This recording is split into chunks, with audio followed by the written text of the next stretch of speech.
Hello, everyone. Welcome to February's Fic Night. Uh, Hi, I'm Too Many Curls. I'm joined by Victoria and Abhorsen.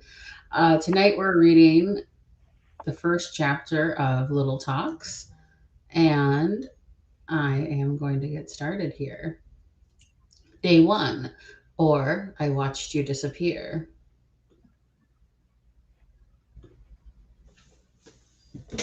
Let me read it or lean in. Wait, hold on. All right. Oh, Oh, the wait. suspense.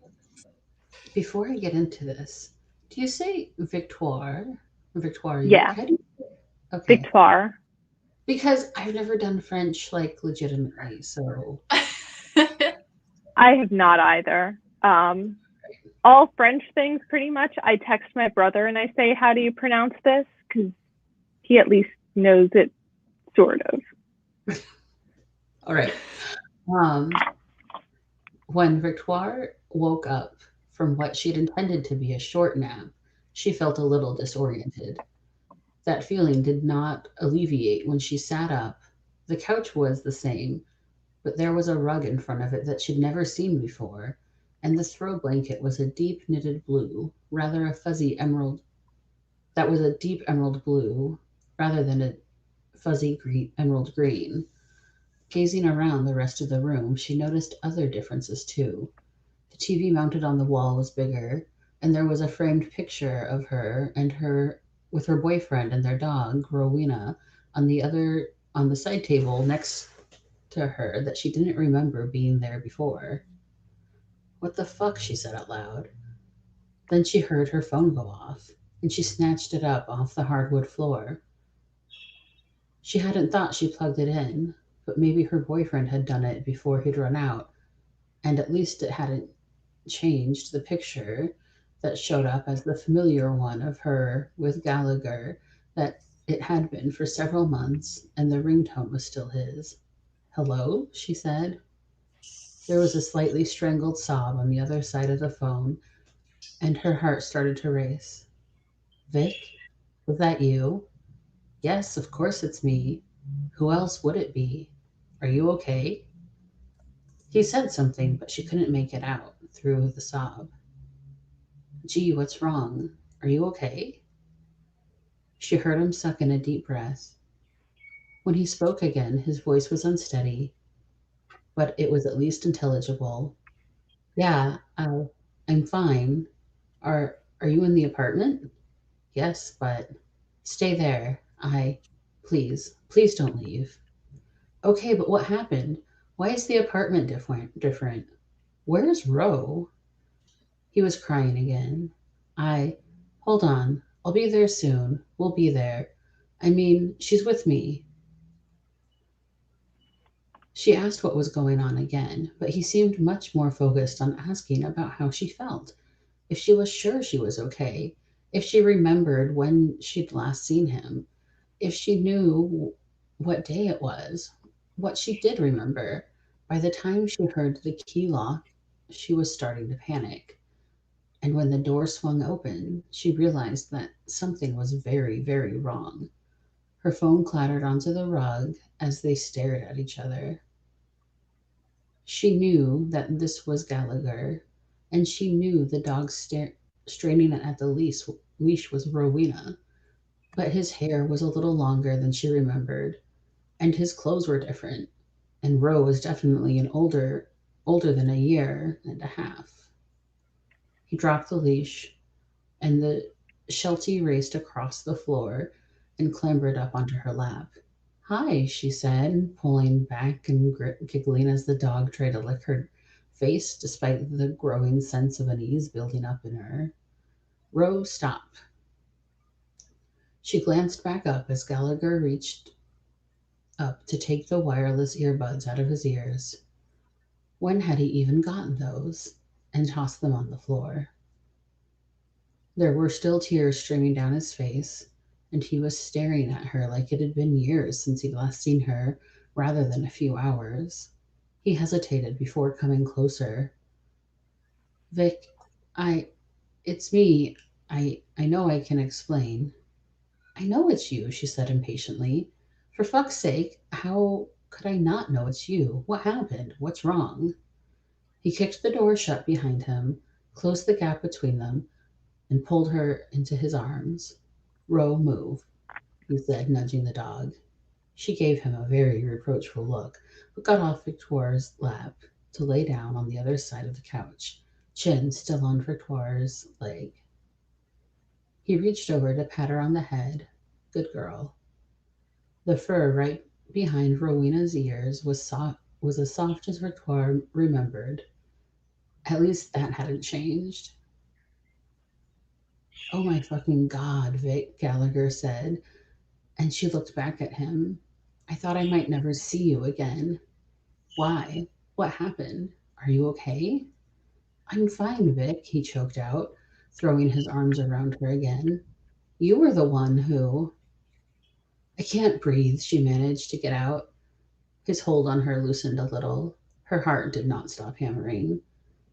I was the one who what? He took a deep, shaky breath. Half of the world disappeared, he said. You. I ran out to get us coffee, and when I walked back, I saw you turning into dust. She turned back to stare at him. Wait, I did what? It was clear from the expression on his face that he wasn't joking. I. What? How long? 5 years, he said. I. It's been 5 years. Her heart skipped a beat. And you didn't disappear. He shook his head, and she blurted out the first, probably unimportant question to pop into her head. Why is my phone still here? He wiped the back of his hand across his eyes. I thought you might come back. I hoped you'd come back. And I, just in case, wanted to keep it plugged in so I could call call if you did. Something else occurred to her, probably more important than why he still had her phone, and it had the benefit of distracting her from the somewhat more consequential matter of her apparently vanishing from existence for 5 years. That was terrifying all on its own, so she was trying not to think about it. She was fairly certain that she couldn't keep avoiding the thought forever, but that didn't stop her from doing it right then. Did you find somebody else? He let out a humorless snort of laughter. No, Vic, I didn't. I thought you'd come back, and I just couldn't. Fuck. This really is you, isn't it? She gave him a look, and then his arms were around her again. Fuck, I missed that look. I. His phone started to ring, and he snatched it up off the couch. Hi, he said, holding it up to his ear. Yeah, I just got back. She's here. Let me give her the phone. She heard her father's voice as Gallagher handed her the phone. Vic, he was saying as she held it up to her ear. Vic, are you? Hi, Dad, she said. Now that the phone was pressed against her ear, she could hear her mother too. I, yeah, he, he just got back. He told me a little. The phone started to buzz again, and she glanced down. Hold on, Dad. It's Dom. Give it to me, Gallagher said. He hit a couple buttons, and her sister's face appeared on the screen right under the picture of her parents. Gallagher, the blonde woman said frantically. Is she? He passed the phone back just as her parents turned their video on. When she looked down at her parents, Dominique burst into tears. I, Vic, oh my God. She'd only just hung up with them when her boyfriend's phone went off again. When she'd answered it, she saw her cousin's face up on the screen. He looked exactly the same as he had when she had last seen him, just before he'd gotten on a train to go home to visit his family a few days earlier, or whatever it really was. You too, she asked. Numbness was starting to take over, and she was very, very glad to have Gallagher's arm around her shoulders and Rose's fur between her fingers. There was something very comforting about the fact that her dog clearly hadn't forgotten her, even though she'd been alive without Victoire there for much longer than she'd been alive with her. That was not a comforting thought, so she refocused on Fred rather than let herself keep going down that path. She was starting to realize that there would be a lot of thoughts that would probably inspire a similar reaction. Yeah, Fred said. His eyes were red and puffy. I I guess Dad did too. Mom's been sobbing all over us. Roxanne walked in a little while ago and explained what was going on. She didn't know G's phone number. I had to get it from your parents when they were crying. He glanced over his shoulder. Yeah, she's back. She's fine. Her aunt's face appeared on the screen. Vic, are you okay? She ended up spending more than an hour on FaceTime with various family members and friends. By the time she hung up, she was feeling absolutely exhausted. Why didn't they just call my number? She asked Gallagher. He shrugged. He seemed to have collected himself a little, although he hadn't let go of her yet. She was glad for that. They probably don't realize that I still have your phone number. Wait, you've been paying for it for 5 fucking years? Yes, Vic, he said patiently. I thought I wanted I needed to be able to reach you in case you came back. When you came back.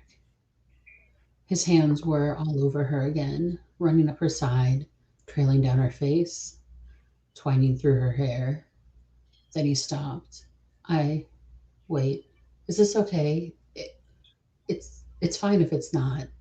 I know it's a lot and I'm different than you remember. She cut him off with a kiss. His touch was a little rougher than she remembered, and there was definitely a layer of barely controlled intensity underneath his hands and its lips, and the way his body felt pressed against hers, that was new. But at the core, he was very clearly still him, which was what really mattered. Well, I mean, I didn't stop loving you in the 20 minutes that you were gone, and it's not like you're old now. A faint smile broke through. Tell that to my 30th birthday. Burn, burn, burn. For the record, I am also over 30.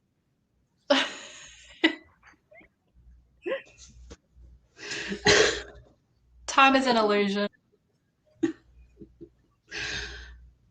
She stared at him. She'd processed that he looked older, but somehow her brain hadn't quite processed those pieces together yet. Wait, you're 30? I mean, I don't care, she added when she saw the shadow of a wince cross his face.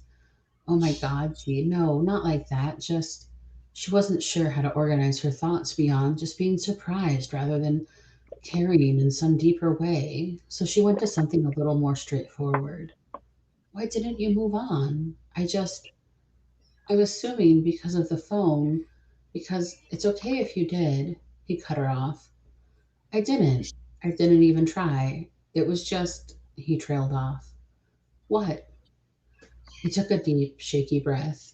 I just, I just gotten back, and you were napping on the couch with Ro, and you looked so pretty, and I was just looking at you thinking about how lucky I was, and how I was trying to get my nerve up, and then you just her heart skipped a beat. Trying to get your nerve up? Yeah, he sighed. And yes, I still have it, but I really don't want to talk about it right now. He was crying again, which made her want to cry too.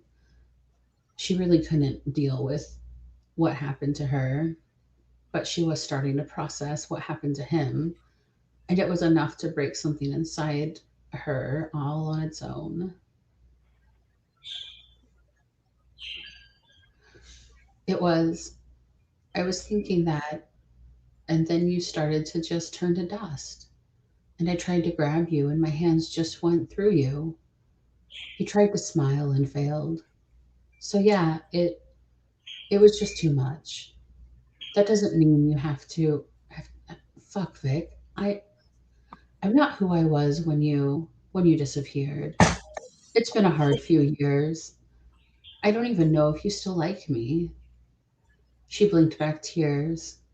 I For fuck's sake, G, of course I still like you. Give it a couple months and then tell me that it's really okay if she understood why this was where his mind was, but she didn't have any interest in contributing to this conversation either, so she pressed her lips to his. He responded immediately, and when she pulled back, the smile on his face seemed genuine. I'd somehow forgotten the way you cut me off when you think I'm being ridiculous. Well, it works, doesn't it? His grin got a little broader, and it was starting to reach his eyes. Gee, I love you, she said. And if you want to talk about everything, we can, but stop telling me it's okay if I don't, because I know that it's just not relevant. Despite her words, she really wasn't in the mood to talk about everything just then, so she started to trail her hand up his inner thigh. He groaned and leaned into her kiss, and some of the anxiety she was feeling melted away. When she felt his tongue against hers, oh fuck, he gasped. When she moved down to his neck, fuck, I miss this. Is it too, I mean, do you want? Yes. Guys, there's some tissues to your left if you need any. Oh my god. Mine gives you the right. Yes. Oh god. Why is it that like these reunions are somehow more sadder than when people actually disappear? Or is that just me? Those were Yes, a bittersweet. dare You know? you make me feel these things? You made Rose feel. Oh my goodness, absolutely amazing. Um, You made me and feel probably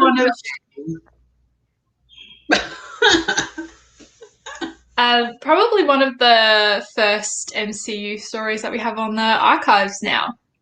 Mhm. Yeah. So first I want one. to know.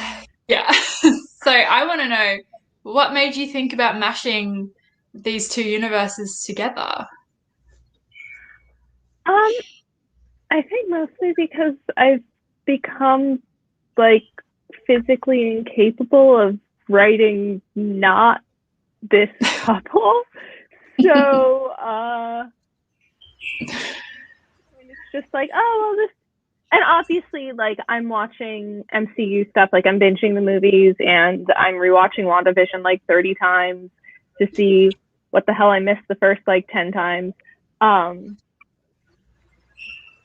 those are exaggerated numbers. It's not literally 30. Nine. But yeah, so yeah,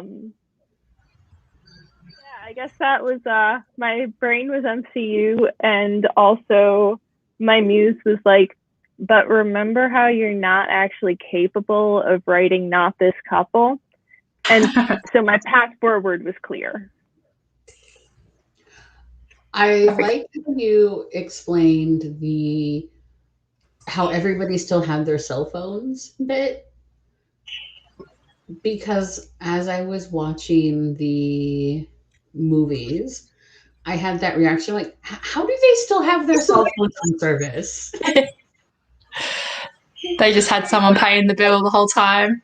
Yes, I'm pretty sure corporate America would totally do a what if your loved one returns? Paying for their plan. Oh my gosh. Um, so like we were saying, this is quite an emotional story. Do you do anything in particular to like get in the right mindset? Do you listen to music or think I sad thoughts? I mean, I feel like there's plenty of stuff to be sad about right now. Like maybe less stuff than like 3 months ago, but still, a lot. So yeah, I don't know. It's like I kind of about a year ago, I kind of changed the way I wrote things, and I kind of just started writing shit to write shit and stopped caring if it was vaguely nonsensical. And yeah, so I guess that's kind of the mindset I'm in for this, even though it's way more angsty than other things. Like I am much better at writing like fluffy humor stuff. It's angst hurts my soul. But you can write both absolutely beautifully. And they are such great characters, and that's the appeal. And I do feel like that you can, like, you know them so well, and they're just so fully fleshed that you probably could just drop them anywhere. So do you have like any other crossovers or mashups in future that like either MCU or anything else? I have a chat fic that's like pro bending from like Legend of Korra era. Yeah, yes. it's that'd be amazing. It's real ridiculous. There's several chapters up. It's real ridiculous. And no phone. And a very good example of how I've decided to just write things and not care if they're ridiculous. Oh my god, I love that. But other than that, I don't know. I feel like I did have like several things that I was thinking about, and now I can't remember which they were. Fair enough. And just like sticking with the characters, like I said, they're absolutely amazing, and I know that they are super popular on, you know, within our community, probably beyond. So do you have anything that you know about them that maybe no one else knows, like a headcanon you haven't written about yet? I'm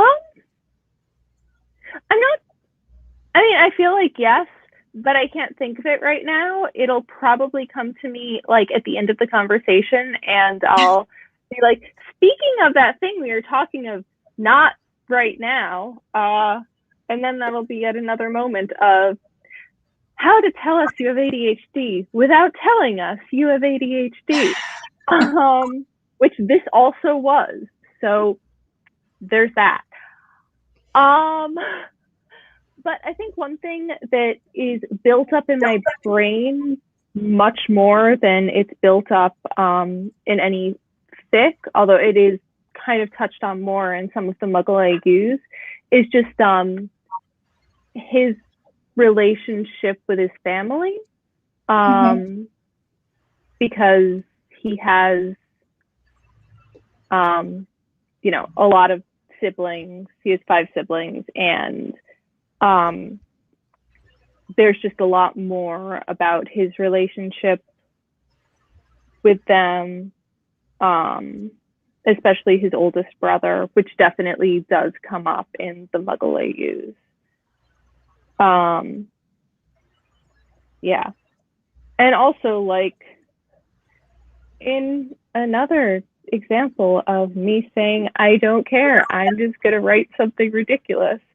So, like, initially, the whole thing was, like, Vic would go into, like, this new department thing I had Seamus create that G's brother works in.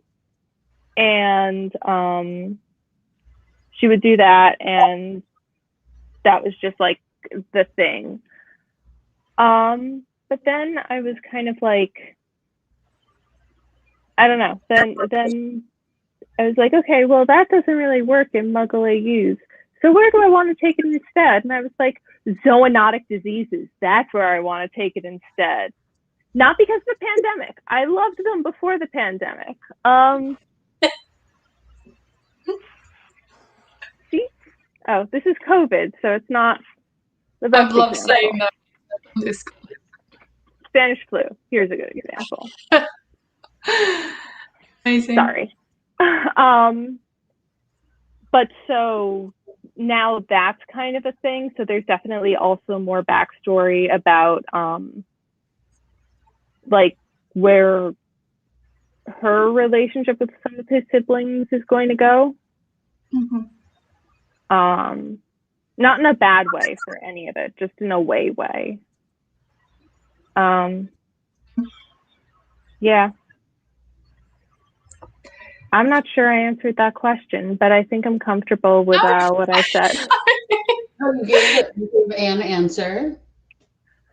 Yeah. No, it was really good. We also actually have a question from Maddie. She says, Maddie, I know it's MCU universe, so how much of the actual events of Endgame do Gallagher and the others know in the real world about the big battle and stuff? Do they know anything? So that's something that, like, initially that was just supposed to be a one shot, and then my muse was like, and hear me out. What if? Unless another work in progress. You've been good at finishing some of those AUs, so let's pile them on. Come on. Now I have several that have just no end in sight, so of course. But so that's something that I'm really trying to figure out. How much they knew, because that also requires us to like think about how much, you know, like people knew in general. So like in WandaVision and in Far From Home. So I don't know. I feel like probably the battle is not initially common knowledge, but ultimately becomes it. Like, they know Iron Man dies and he gets like all those honors, so probably like people are somewhat aware of how it happened. And also alien invasion, like even if you snap it away, there's a lot of evidence of alien invasion. So something you're gonna like explore as you go. Yeah, that's cool. Yeah. Oh my god, I love that. I have a super deep question for you. I want to move into the really heavy-handed, hard-hitting stuff. If you could only watch one Marvel movie for the rest of your life, which one would it be?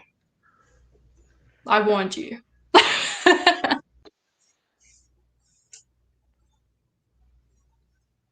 That's hard.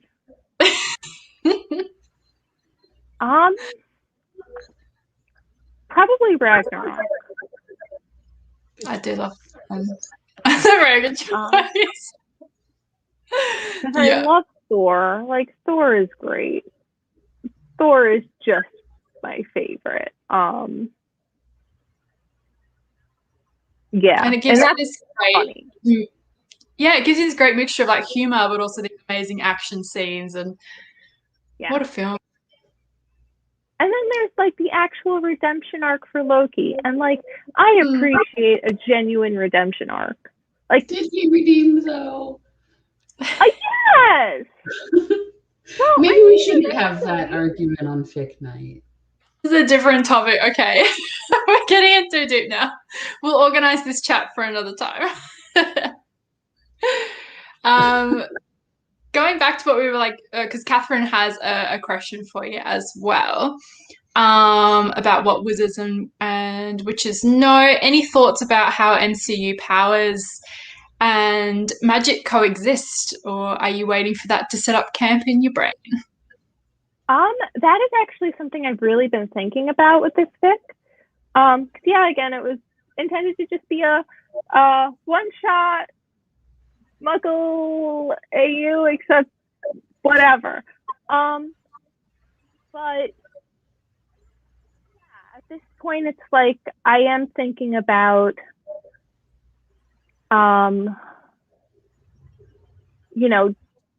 do I want to give them some kind of powers in terms of like, mimicking the whole witch wizard thing? And if so, how do I do that in a way that's not like, just overpowered ridiculousness? And also, how do I justify it? So if this is, if like if WandaVision is leading to a House of like M or a reverse House of M storyline, so then suddenly there are mutants, then it's not a spoiler. That was a thing going into WandaVision that people were like, is this going to become a reverse House of M? Is this how they're going to introduce mutants? So I guess it's a spoiler that it didn't happen by the end of episode 7. I am so sorry that I spoiled that. But if WandaVision does go House of M, I'm also just coming to this conclusion as I'm talking, so this is how well I'm planning things. I think like if there is like the Now Mutants Exist storyline, that actually could be really easy to use as like an alternative to the witch wizard thing. Just because it's like, yeah, it makes sense that would run in families. It often does. So just turn them all magical except not. Cool. Thank you. That's nice. I hadn't really thought about that properly until right now. So I like so that. helpful to talk things out. Thanks, Catherine. Look what you've done. This is great. You've really helped. So what are you currently working on at the moment?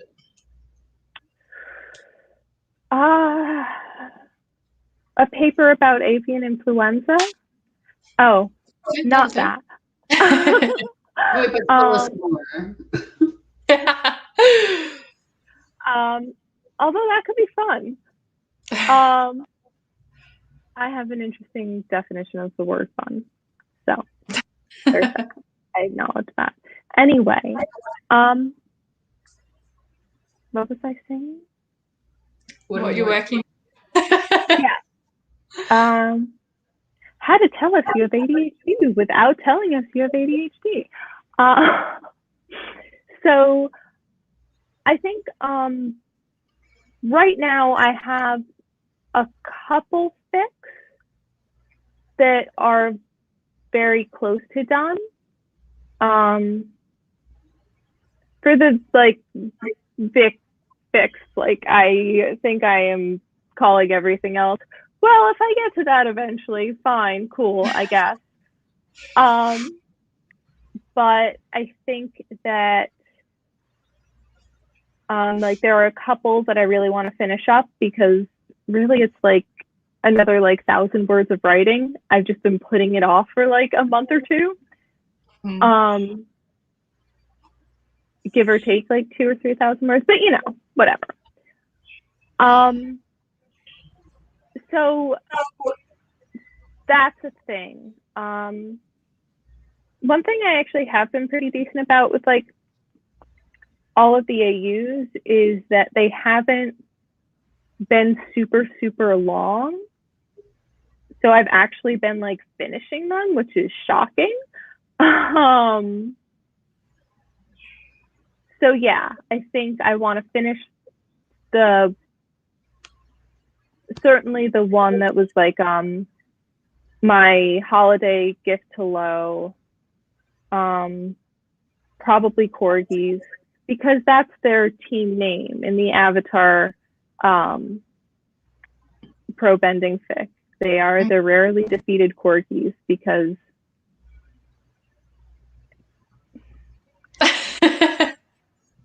but yeah, so I probably want to finish those up and also continue working on the actual main story. I have like a chapter that's like almost done with that I should finish because it's almost done and it has been for like 3 weeks. I think I counted like 17 things. What a mood though.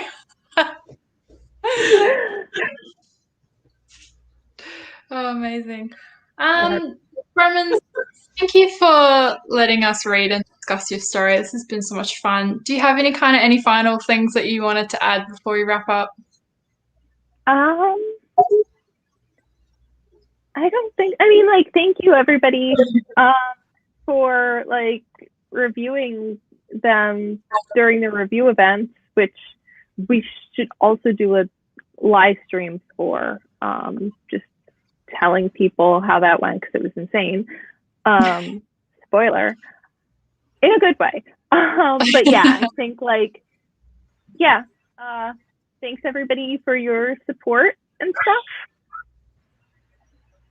Great, awesome. Yeah. And if you like this chapter of Little Talks, you can check out the second chapter and the rest of the Vic and Gallagher and Co.